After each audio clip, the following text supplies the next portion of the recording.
আসসালামু আলাইকুম সম্মানিত বিনিয়োগকারী ভাই ও বোনেরা, আশা করি সবাই ভালো আছেন। আজকের ভিডিওর টপিকটি ইতিমধ্যে আপনারা স্ক্রিনে দেখতে পারতেছেন।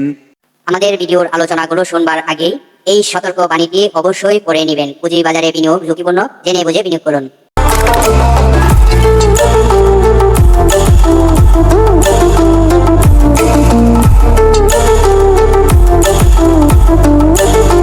প্রিয় বিনিয়োগকারী ভাই ও বোনেরা, আজকের ভিডিওর টপিকটি আপনারা ইতিমধ্যেই ফলো করেছেন।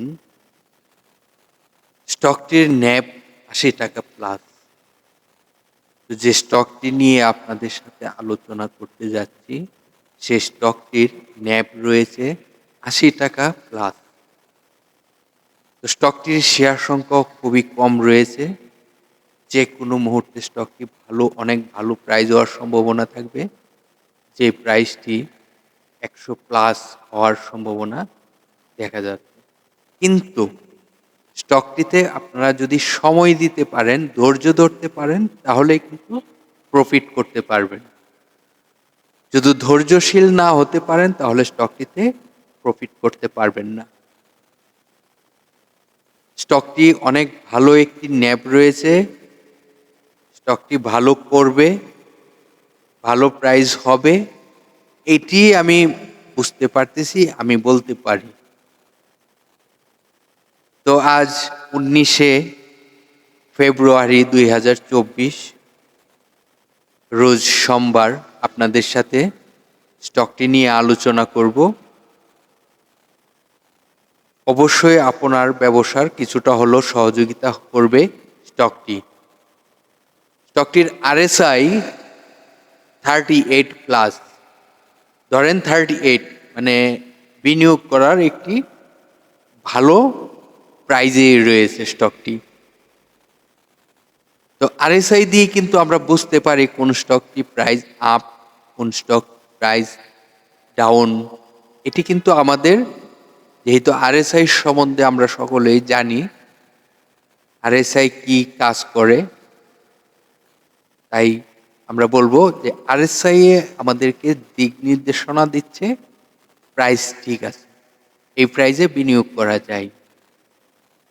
যে স্টকটি নিয়ে আলোচনা করতে যাচ্ছি, সেই স্টকটির নামটি আপনাদের সাথে শেয়ার করার চেষ্টা করি। মনোযোগ দিয়ে পুরো ভিডিওটি শুনবার চেষ্টা করুন। স্টকটি সিরামিক সেক্টরের একটি স্টক, মন্য সিরামিক। এই স্টকটি আপনাদের সাথে বিগত পূর্বেও আলাপ আলোচনা হয়েছিল এবং স্টকটির বিষয়ে আমি অনেক আশাবাদী। এই স্টকটি মার্কেটে ভালো প্রাইস হবে, তবে তার যেহেতু সাপোর্ট থাকে, রেজিস্ট্যান্স থাকে, আমি বলবো এখন যে প্রাইজে রয়েছে আমরা এখানে সাপোর্ট ধরতে পারি। স্টকটি যদি মার্কেটে ভালো কিছু করতে পারে, তাহলে করার জন্য চেষ্টা করে, তাহলে কিন্তু তার একটি রেজিস্ট্যান্স রয়েছে।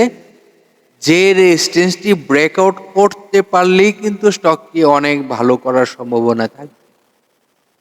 তাহলে স্টকটির রেজিস্ট্যান্স কোথায় রয়েছে? রেজিস্ট্যান্সটি রয়েছে 103 টাকা 80 পয়সা। 103 টাকা 80 পয়সা রেজিস্ট্যান্সটি ব্রেকআউট করতে পারলে স্টকটি 120 ক্রস করার সম্ভাবনা থাকবে।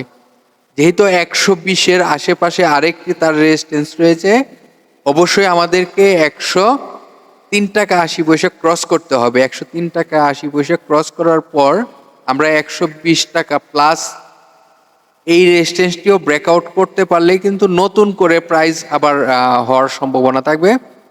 তবে আমাদের দুইটি রেজিস্ট্যান্সই ফলো রাখতে হবে। আপনারা সকলেই জানেন এই কোম্পানিটি 1983 সালে বাংলাদেশ পুঁজিবাজারে তালিকাভুক্ত হয়। এই কোম্পানিটি মার্কেটে এক ক্যাটাগরিতে তার লেনদেন চলিতেছে। কোম্পানিটির ন্যাব রয়েছে 80 টাকা 47 পয়সা।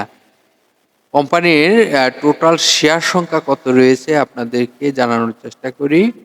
এই কোম্পানিটির টোটাল শেয়ার সংখ্যা রয়েছে 3,24,24,317টি। তাহলে এই কোম্পানিটির পাবলিকের হাতে পার্সেন্টেজ কত রয়েছে?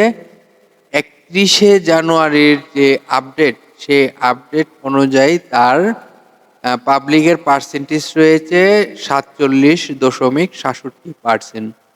তাহলে পাবলিকের হাতের টোটাল শেয়ার সংখ্যা কত রয়েছে?